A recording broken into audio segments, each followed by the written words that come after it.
Ei, José, Rian. Oi, Amanda, boa noite.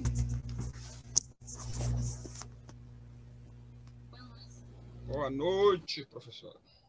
Ah, que bom, tem gente aí. Tudo bem, José? Boa noite. Oi, Amanda, boa noite. Beleza, agora sim. Som. Bacana. José, você está testando seu som aí? Isso, professora. Deu um tilt aí, mas agora tá normal. Ah, Beleza. que ótimo. Então tá Agora bom. bacana. Então, beleza. Vocês estavam na monitoria de biologia? Sim. Beleza, bom demais. Muito bem. O que vocês estão estudando lá em biologia? Sucessão ecológica.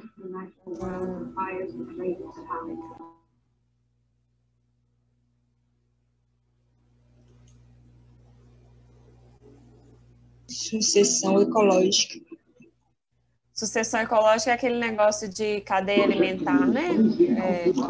Não. Primários, né? Não? O que é? Não. É dividido em 3 fases. Que é exemplo do vulcão. Aí desce a lava, aí você perde toda a vegetação daquele lugar. Aí nasce os líquens. O líquen é o conjunto dos fungos mais as algas. Aí a primeira parte é a criação dos líquens, a segunda parte é a criação de um pouco de vegetação e a terceira já é a parte que tem árvores. Ah, tá. Ah, não lembrava nada disso. Obrigada pela aula. Sucessão ecológica, entendi. Legal.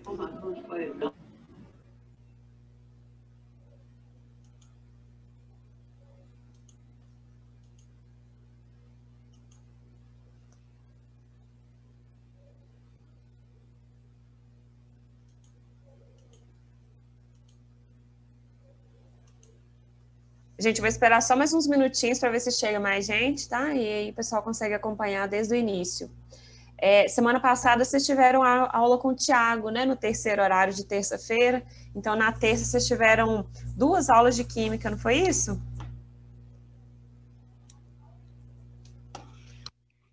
Sim, 2 aulas. E o que vocês viram com o Tiago? Vamos ver se vocês estão lembrando.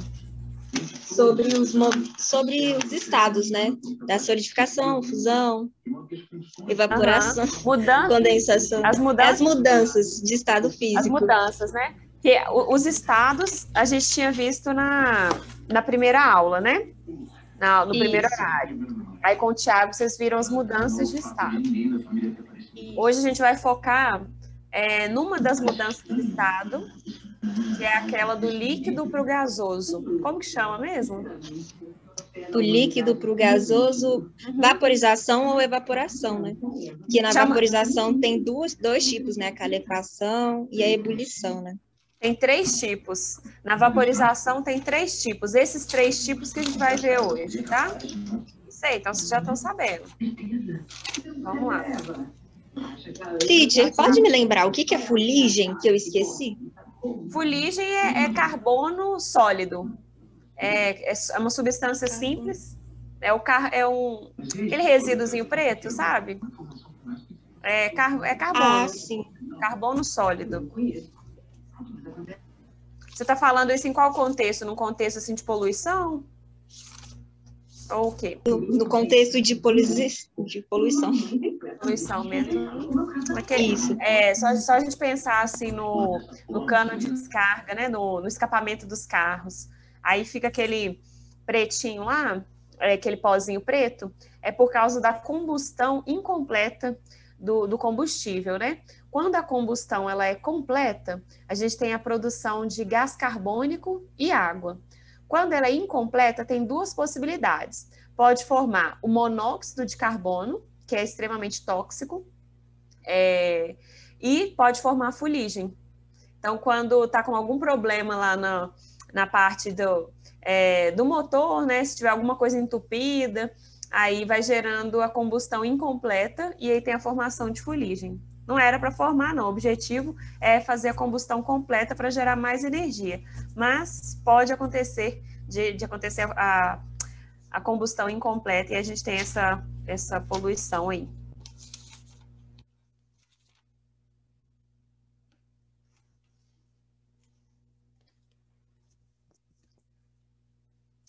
Olá, Suzana, boa noite. Letícia, também. Sinara, boa noite.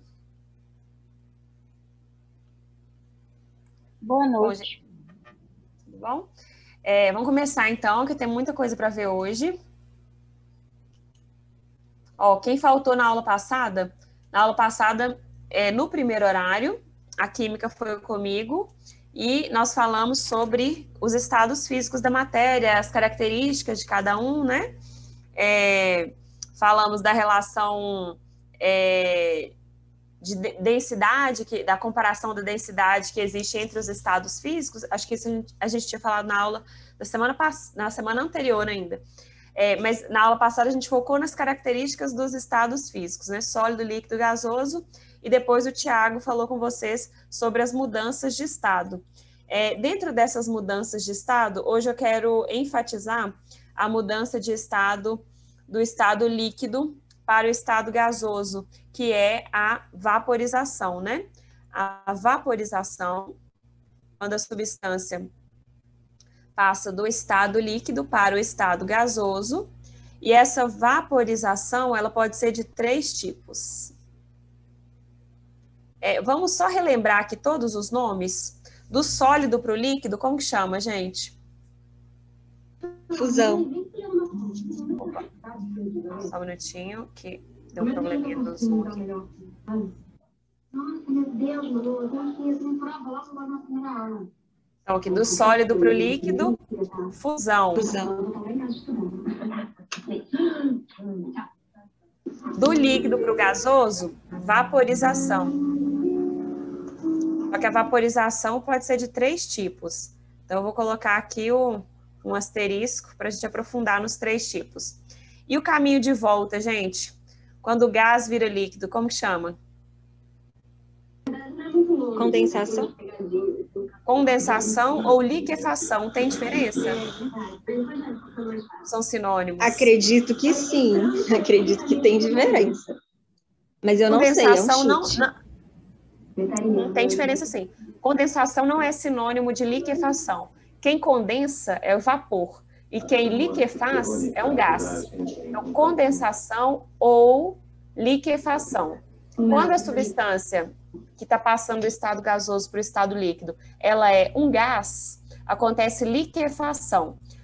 Para acontecer liquefação, gente, a gente tem que fazer 2 mudanças ao mesmo tempo no gás. Tem que diminuir a temperatura e aumentar a pressão. Tem que ser as 2 coisas ao mesmo tempo, tá? Então, por exemplo, para a produção do oxigênio hospitalar, né? Que tem se falado muito aí. Ela acontece por meio da liquefação. O oxigênio é um gás, né? A gente respira esse gás. Nas condições ambientes, ele está no estado gasoso, por isso que a gente fala que ele é um gás. Para transformar um gás em líquido, acontece o processo de liquefação. Para isso acontecer, a gente tem que fazer 2 coisas. Aumentar a pressão, porque aí as partículas se aproximam, e tem que diminuir a temperatura, que aí as partículas ficam menos agitadas, tá bom?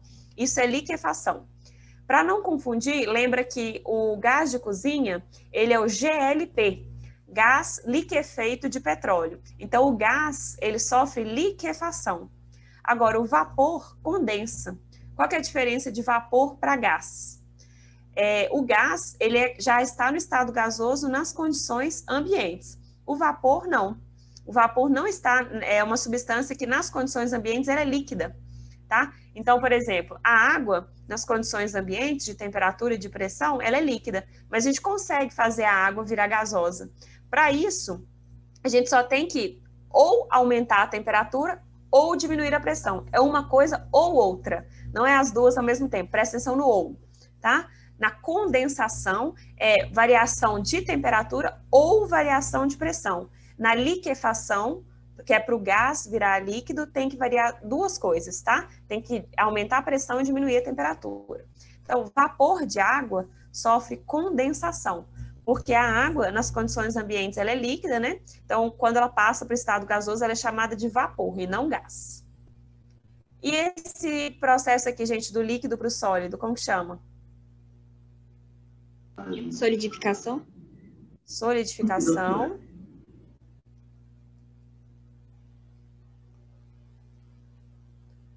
E a mudança aqui quando vai direto, gente, do sólido para o gasoso ou do gasoso para o sólido? Sublimação. Sublimação. Tá tudo aí na ponta da língua, né? Gostei de ver, muito bem. Sublimação. Tô com cola aqui. Ah, entendi. Olha só, eu caí direitinho. Sublimação. Tá gravando, professora? Você tá gravando? Tá gravando. Deixa eu ver aqui. Sim.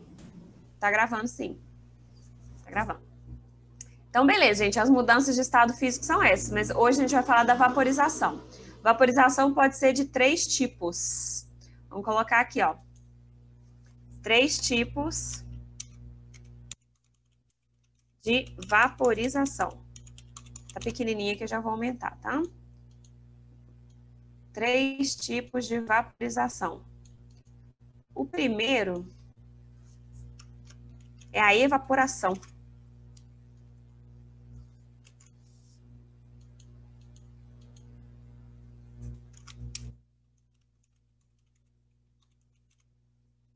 Ai, gente, o que eu fiz? Nem sabia que tinha jeito de deixar assim. Ih, não sei mudar, não. Vou começar de novo aqui. Evaporação. Anotem aí. O que a gente pode falar sobre a evaporação, gente?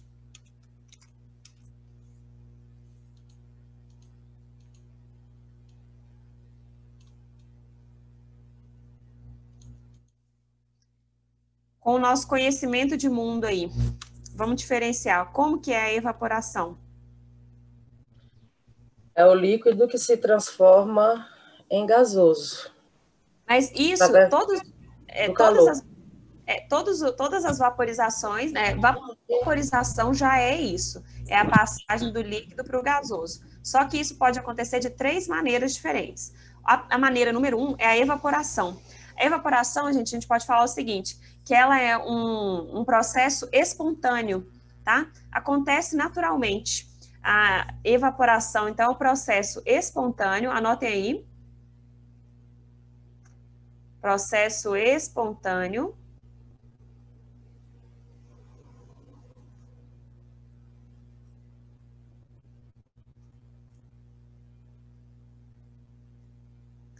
Se ele é um processo espontâneo, gente, a gente pode falar assim, que ele é lento, tá? Acontece de maneira, além dele ser espontâneo, ele é lento. E uma outra coisa, já que ele é espontâneo, ele acontece em qualquer temperatura, tá? Acontece em qualquer temperatura.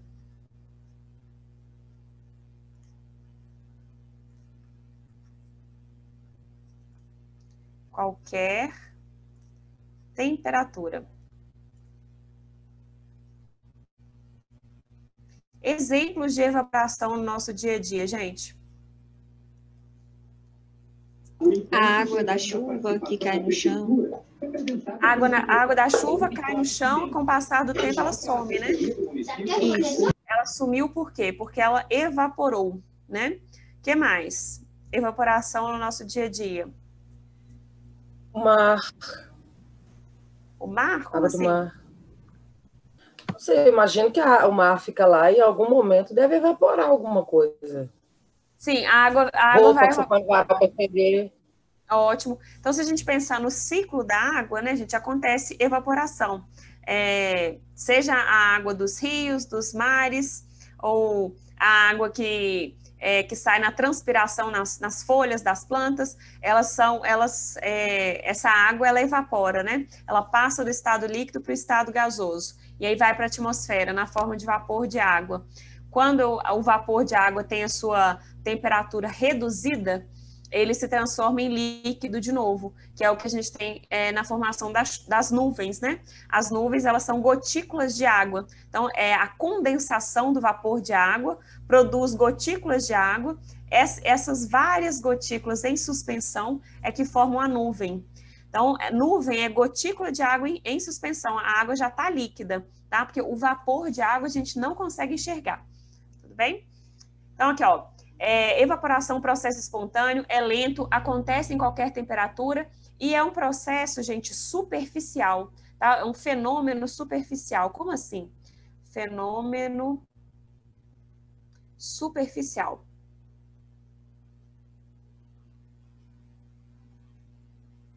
Superficial, tá? Então, olha só, o que eu quis dizer com isso? Vamos imaginar um copinho d'água aqui. E aqui dentro a gente vai imaginar as molequinhas d'água, hein? Ó, copo com água e aqui as molequinhas. O que acontece, gente, na evaporação? Evaporação, passagem do líquido para o gasoso.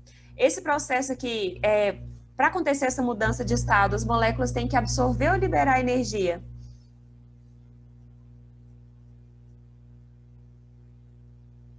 Liberar. Olha só, a mudança é do líquido para o gasoso. No líquido, as partículas têm uma certa organização.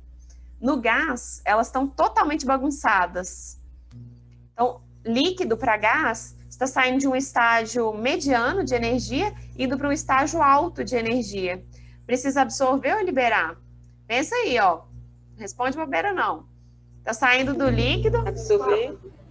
Olha, se você está saindo do médio para ir para o alto, para igualar, tem que absorver, né? Então, é um processo que precisa da absorção de energia. E aí, gente, quando as moléculas adquirem energia suficiente para mudar de estado, elas passam para o estado gasoso. Só que as únicas moléculas que passam para o estado gasoso são as moléculas superficiais. Então, a gente tem aqui, ó, as molequinhas de água, ó. Um hidrogênio, um oxigênio para 2 hidrogênios. Isso aqui são as moléculas de água. São só essas da superfície que vão evaporar, tá? Não é o recipiente todo. Então, só as moléculas da superfície que evaporam. Por isso que eu tô falando aqui que é um fenômeno superficial. Só essas aqui, ó, só essas moléculas é que vão ter energia suficiente para escapar para a fase gasosa, tá bom? Essa energia, gente, mínima, necessária para as moléculas mudarem da fase líquida para a fase gasosa é chamada de energia de escape. Vamos anotar isso aí, isso aqui é muito importante, tá? Olha só, energia de escape. Na verdade, é energia cinética de escape, né? É uma energia de movimento. Falou que é cinética, é energia de movimento, tá? Aqui tá de uma maneira resumida. Energia de escape. Energia de escape. Energia cinética mínima necessária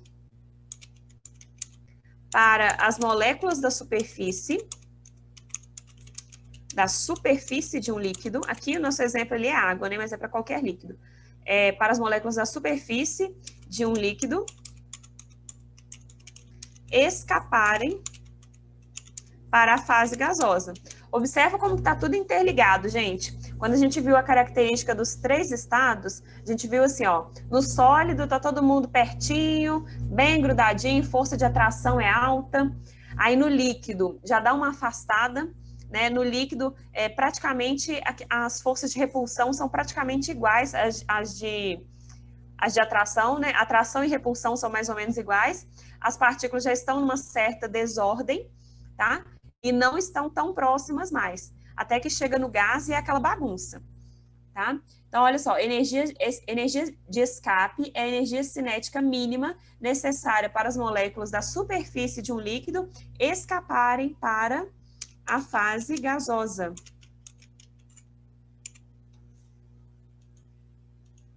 Então, vamos colocar isso aqui.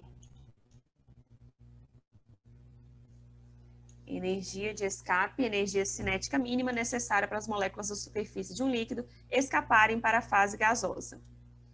Gente, eu vou colocar 2 gráficos aqui para a gente ver essa energia cinética, tá? Olha só.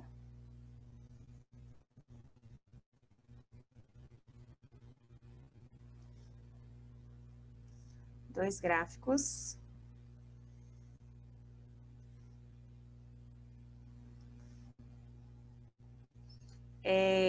Aí aqui, energia cinética. Energia cinética é energia ligada ao que mesmo, gente? Movimento. Movimento. Vou colocar aqui, ó, cinética. Vão anotando aí, por favor, hein?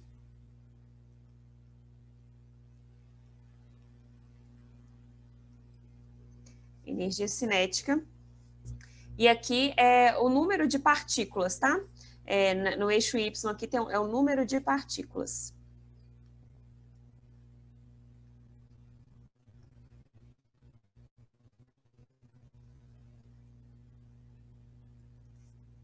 Número de partículas.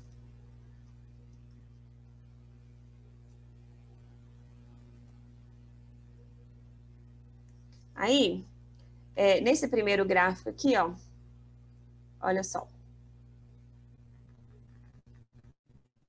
O gráfico, deixa eu ver se eu consigo fazer melhor aqui.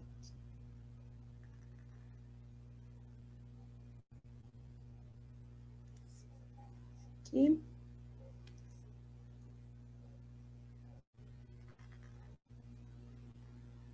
As curvas aqui são para ficar bem parecidas. Olha só, número de partículas. Quando a gente fala de energia cinética, gente, de um determinado sistema, é a energia do movimento, né? E quando a gente fala de temperatura, a temperatura, ela mede justamente o grau de agitação das partículas. Só que no mesmo sistema, as partículas não têm a mesma energia cinética, não. Tá? Tem umas que se movimentam muito, outras que se movimentam pouco. Mas quando a gente mede a temperatura de uma substância, de um material, essa temperatura ela é uma só, né? A gente tem um valor para a temperatura. Mas cada partícula lá dentro daquele sistema tem uma certa energia cinética, está se movimentando com uma certa intensidade. Então, quando a gente fala de temperatura, a gente está falando de uma energia cinética média das partículas, tá? A energia cinética média é que está associada à temperatura. Vamos até anotar isso daí? Temperatura está associada à energia cinética média.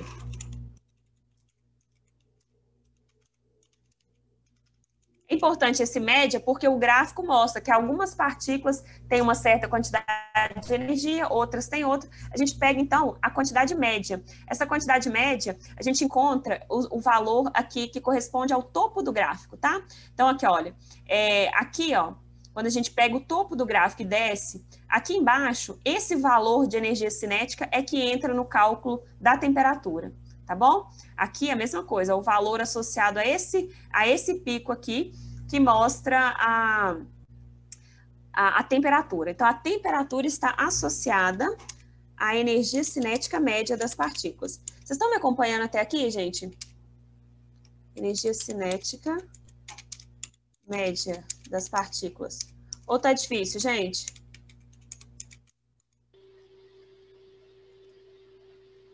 Quero saber se tá dando para entender. Para mim tá tranquilo. Tá? Então, beleza. Ó. Temperatura está associada à energia cinética média das partículas. Isso aqui é uma coisa importante. Ok. Então, toda vez que falar de temperatura, você vai lembrar que é uma média da energia, porque nem todas as partículas têm a mesma energia. Aí, no gráfico, gente, olha só, aqui são duas substâncias diferentes, tá? Substância A e substância B. As duas estão no estado líquido. As duas estão no estado líquido. Aí, aqui no gráfico, a gente vai ter para as duas, olha só, vamos considerar aqui uma mesma escala, né? Aqui estendeu roupa, estou até pingando de telhado. A gente estendendo de noite, não vai incomodar ninguém, vai olhar as plantas ali, ó, né? Gente, tem alguém tem alguém com o microfone ligado aí. Olha só, a gente faz um tracejado aqui. Energia de escape. Aqui está a energia de escape. Aqui está a energia de escape. Vamos colocar números, considerando que é a mesma... Eu até vou dar uma exagerada aqui. Vou colocar esse tracejado, vai ficar mais para lá.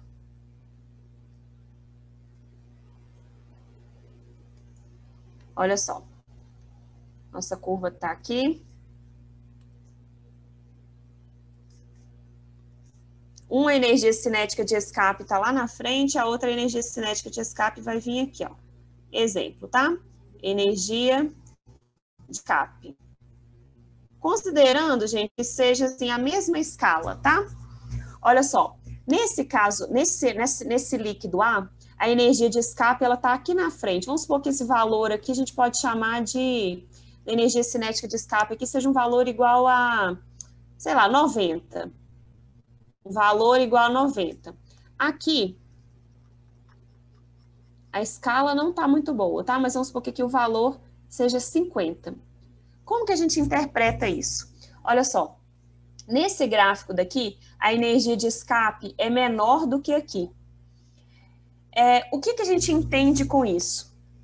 Olha só, a energia, a partir daqui, ó, quando as partículas atingem a energia de escape, elas conseguem passar para a fase gasosa. Então, olha só, quando atinge esse valor aqui, essa quantidade de partículas que está coloridinha aqui, ó, elas vão ter capacidade de passar para a fase gasosa, tá? E aqui, a energia cinética de escape para o líquido B, ela é menor do que para o líquido A. O que isso significa, gente? Na prática, qual dos dois que evapora com maior facilidade? O que vocês acham? A B? Por quê? Que a energia de escape dela tá maior? A energia de escape dela tá menor. Olha, aqui é 50, aqui é 90.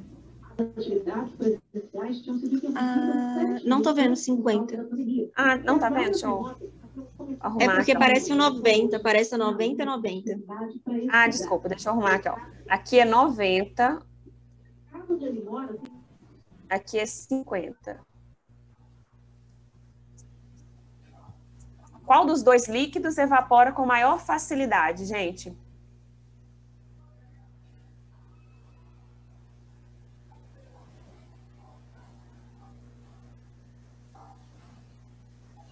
Ó, sabendo a definição que energia de escape é a energia cinética mínima necessária para as partículas escaparem para a fase gasosa, qual dos dois líquidos, o A ou o B, é que evapora com maior facilidade?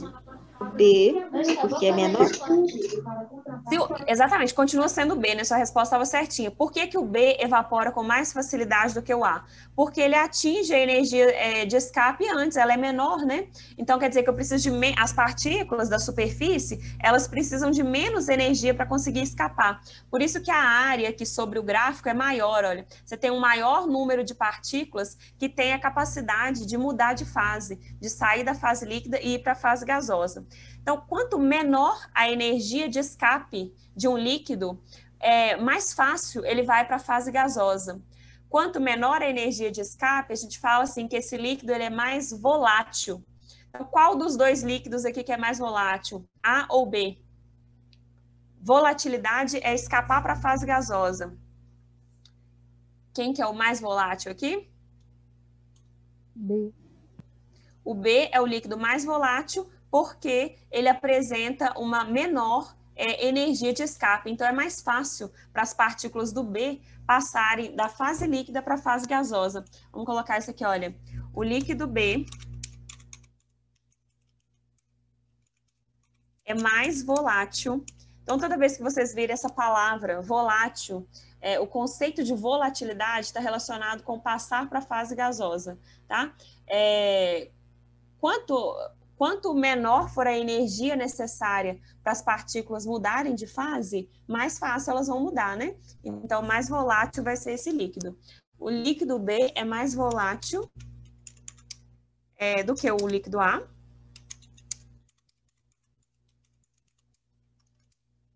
Porque tem menor energia de escape. Se a gente vai pela própria palavra, gente, ela já ajuda a gente, olha, energia de escape é a energia necessária para escapar. Quando essa energia é baixa, então quer dizer que é mais fácil escapar, né? O líquido B, as partículas do líquido B conseguem escapar com mais facilidade, por isso ele é mais volátil.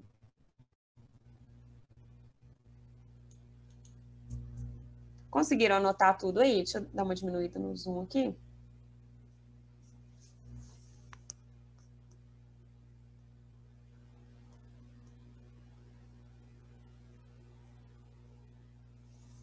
E se vocês observarem no mesmo gráfico, né, uma única curva e dois traços, um traço é a energia cinética de A, energia cinética de escape do A e energia de escape do B, é só comparar. Aquele que tiver menor energia cinética, ele é o líquido mais volátil. Isso aí, gente, essa energia de escape, o que tiver, eu falei errado aqui, né? Acho que eu falei menor energia cinética. É o que tiver menor energia de escape é que é o mais volátil.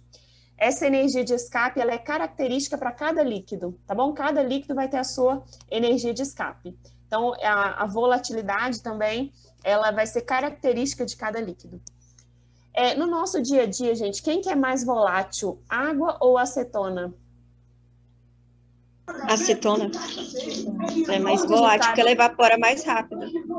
Isso mesmo, é só abrir o frasquinho de acetona, né? Se a gente deixar aberto, fica sem acetona. No outro dia tá sem acetona. Ela evaporou todinha, né? E se a gente deixar uma garrafa de água aberta, não acontece isso com a mesma velocidade. Então, se a gente compara a energia de escape da água e da acetona, a da acetona é muito menor. Então, as moléculas de acetona, rapidinho, elas já têm energia suficiente para passar para a fase gasosa. E atenção aqui para o fato da evaporação ser um fenômeno superficial, tá?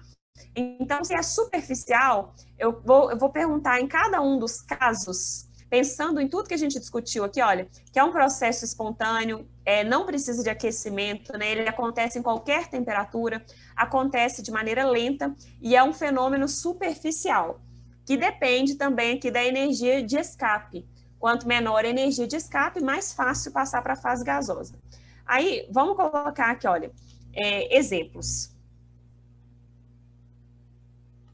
Aí, em cada exemplo, eu quero saber onde a taxa de evaporação é maior. Em qual dos recipientes a evaporação acontece de maneira mais rápida, tá bom?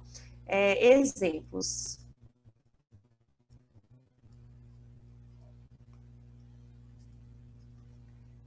Caso 1, o primeiro caso. No primeiro caso, a gente vai ter aqui, olha, 2 recipientes com água, tá?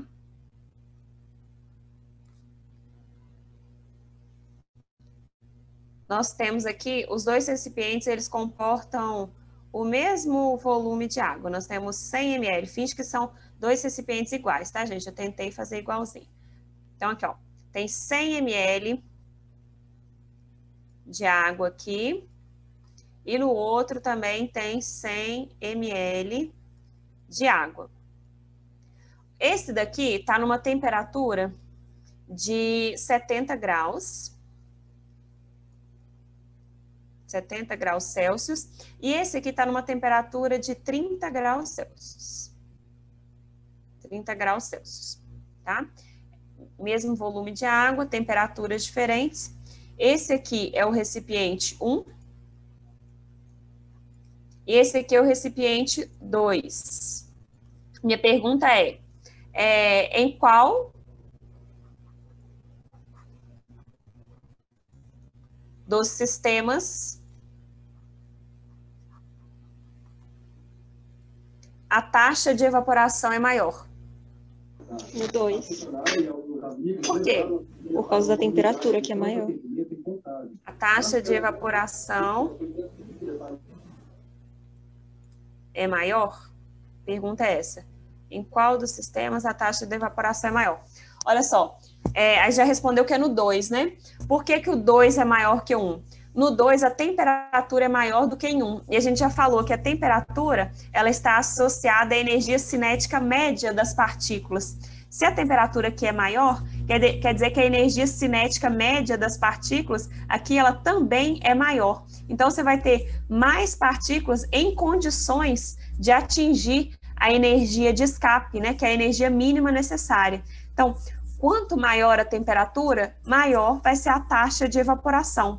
Então, respondendo aqui, olha, a taxa de evaporação no 2 é maior do que a taxa de evaporação no 1. Por quê? Quanto maior a temperatura, maior vai ser a taxa de evaporação. taxa de evaporação. Deixa eu ver, alguém mandou alguma coisa no chat aqui. Ai, gente, que honra, fui chamada de Madame que ri. Que legal. Espera, a pessoa acabou de chegar. Desculpa, minha net caiu. Em qual dos sistemas a taxa de evaporação é maior? Quem falou aí que acabou de chegar, gente? Se perdeu o início todo? Ô, professora, não, é porque eu estava no meio da sua explicação, a minha net caiu, mas é porque depois eu revejo, a minha net caiu aqui, aí eu mandei avisando. Ah, tá. Saí da aula 2 minutos. Tá, mas a aula tá gravando, viu? Sim, Depois sim. você pode assistir. Só para avisar. Não, beleza, obrigada. Então, aqui, ó, gente, nesse primeiro caso, a gente viu que, ó, quanto maior a temperatura, maior vai ser a taxa de evaporação. E a gente sabe isso na prática. Vamos pensar? Eu lavei roupa num dia que tá um dia chuvoso e no outro dia que tá num dia quente. A gente sabe que naquele dia que tá mais quente, né, a roupa vai secar rapidinho. Eu lavei de manhã, final da tarde eu consigo apanhar a roupa, porque ela já secou. Agora, se for um dia chuvoso, a temperatura está mais baixa, pode ser que no final do dia eu ainda não consiga tirar a roupa do varal, ela ainda vai estar úmida, né? Porque quanto maior a temperatura, maior a taxa de evaporação. E nesse outro caso aqui, gente, vamos ver se vocês estão bem atentos aí, hein? Olha só. Segundo caso vai ser assim. Continua sendo água, né? Gente, tem hora que é difícil desenhar aqui, não fica retinho. Vai ser assim, ó. Aqui. 100 ml de água.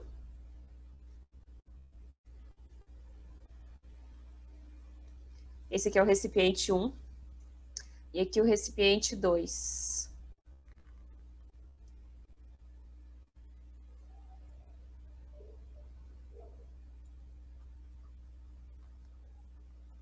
Nesse recipiente 2, tem 100 ml de água também. Os dois estão submetidos a uma temperatura de 40 graus. Aí eu quero saber em qual dos dois recipientes que a taxa de evaporação é maior. Se é no 1 ou se é no 2. Por quê? Porque é mais extenso. É como se diz a vasilhinha. A vasilha é mais extensa, então a luz vai pegar mais forte, aí ele evapora mais rápido.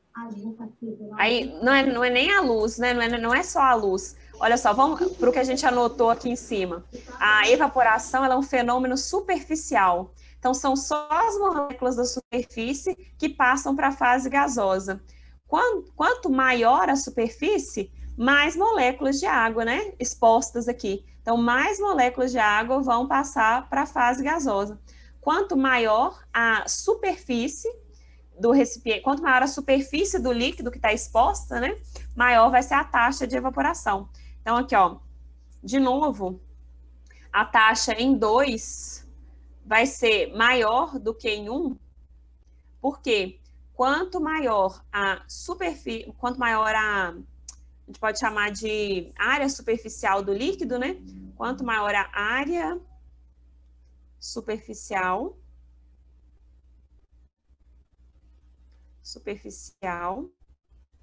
do líquido. Ô, gente, quando que isso daí se aplica, né? Olha só, se a gente pensar na obtenção de sal, né, a partir da água do mar, se você observa o processo, os tanques onde a água do mar fica exposta, eles são enormes. A altura deles é assim, mais baixa para eles ficarem muito expostos. Dessa maneira, a gente consegue otimizar a taxa de evaporação da água, né? A evaporação acontece muito mais rápido do que se fossem em tanques com diâmetro pequeno, tá? Então, quanto maior a área superficial do líquido, maior vai ser a taxa de evaporação.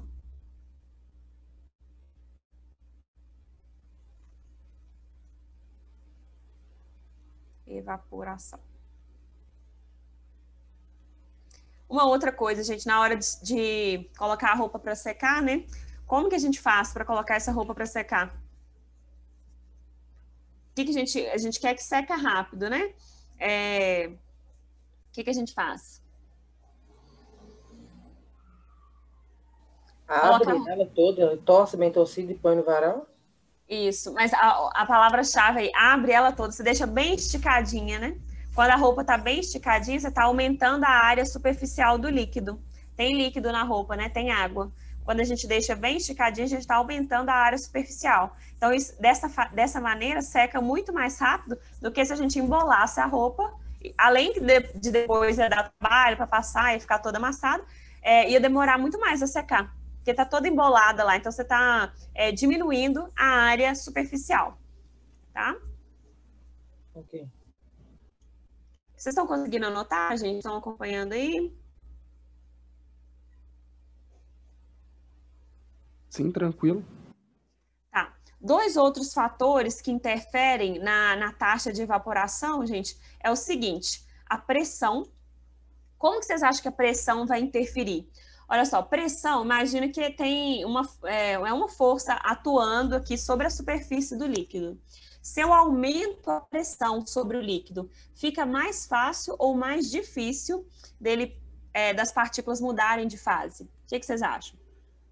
Pensando na lógica aí, aumentei a pressão, é mais fácil ou mais difícil para essas moléculas evaporarem? Eu acho que fica mais fácil. A pressão é como se fosse uma barreira que as moléculas têm que vencer, tá? As moléculas da superfície. À medida que eu vou aumentando a pressão aqui, ó, eu vou dificultando a passagem dessas moléculas para a fase gasosa. Então, quanto maior a pressão, menor vai ser a taxa de evaporação. Você tem algum exemplo, assim, pra gente, que seja mais fácil a gente entender nesse caso? Vamos pensar aqui, vamos comparar altitude. Quando a gente sobe uma montanha, o que acontece com a pressão atmosférica? Ela aumenta, né? Será que aumenta? Vamos pensar lá na geografia. Não, ela fica mais baixa, você fica... porque você sobe a montanha, o que acontece com o ar? Fica mais rarefeito. Fica mais difícil. Isso. Se fica mais rarefeita, porque tem menos ar, né, sobre as nossas cabeças, tem menos ar sobre a superfície, a gente está submetido a uma pressão menor. Se a gente considerar 2 regiões, aí tem que ser, as outras condições têm que ser iguais, tá? O mesmo volume de água, no mesmo recipiente, só que um está numa montanha e o outro está embaixo da montanha. Aí, e a temperatura tem que ser a mesma, tá? Tem que ser um ambiente controlado para a temperatura ser a mesma. No alto da montanha tem menos pressão, a pressão é menor, então tem menos barreira para a água mudar de estado. Quanto menor for a pressão, maior vai ser a taxa de evaporação, mais as moléculas vão conseguir escapar para a fase gasosa. Aí, se a gente comparar no pé da montanha, né, onde a pressão atmosférica ela vai ser maior, é como se tivesse uma barreira sobre as moléculas da superfície, aí fosse mais difícil para elas romperem essa barreira. Então, a taxa de evaporação vai ser menor. Quanto maior a pressão, menor vai ser a velocidade da evaporação. Menor vai ser a taxa de evaporação. Vamos anotar isso daqui? Valeu. Observações. Gente, será que vai dar tempo de fazer nossas observações? Quanto maior a pressão, menor a taxa de evaporação. Maior a pressão, menor a taxa de evaporação.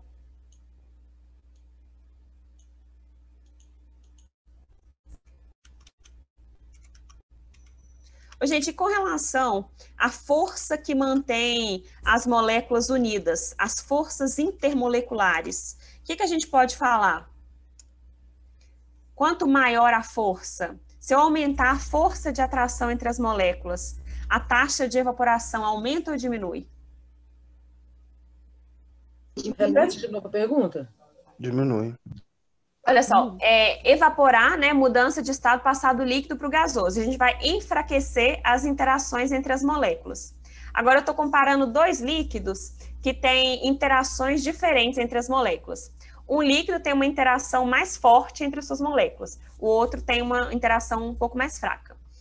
qual desses dois líquidos, o que tem interação forte ou o que tem interação fraca, que vai ter a maior taxa de evaporação? A mais fraca? Tem Qual que é interação forte? Qual que é a lógica? Quem falou forte ou fraca, explica o porquê. Porque no gasoso as interações são bem fraquinhas. Uhum. Bem fraquinhas, bem fraquinhas. São bem Elas fracas. Estão bem distintas, né? Uma Uhum. bem longe da outra, então ela evapora mais rápido. Então quer dizer que quanto mais fraca forem as forças de atração, mais fácil é evaporar, né? Se for uma interação muito forte, gente, é difícil romper. Então essas partículas não vão se separar e passar para a fase gasosa. Quando a gente compara dois líquidos com interações intermoleculares diferentes, aquele onde a força da interação é maior, quando as moléculas estão mais grudadinhas, é mais difícil romper. Então, quanto maior a força de interação entre as moléculas, menor vai ser a velocidade de evaporação. Faz sentido para vocês? Sim ou não? Sim. Agora eu entendi. Tá, então vamos anotar aqui, olha. Quanto maior a força de interação entre as partículas, menor a taxa de evaporação. Porque se elas estão mais fortemente atraídas, elas não vão querer passar para a fase gasosa, né? Menor a taxa de evaporação. Gente, eu já estou passando o meu limite aqui, meu Deus. Anotem aí, tirem foto para vocês anotarem. Deixa eu só fazer uma pergunta rapidinho. Pode. Eu poderia falar dois exemplos de líquidos diferentes,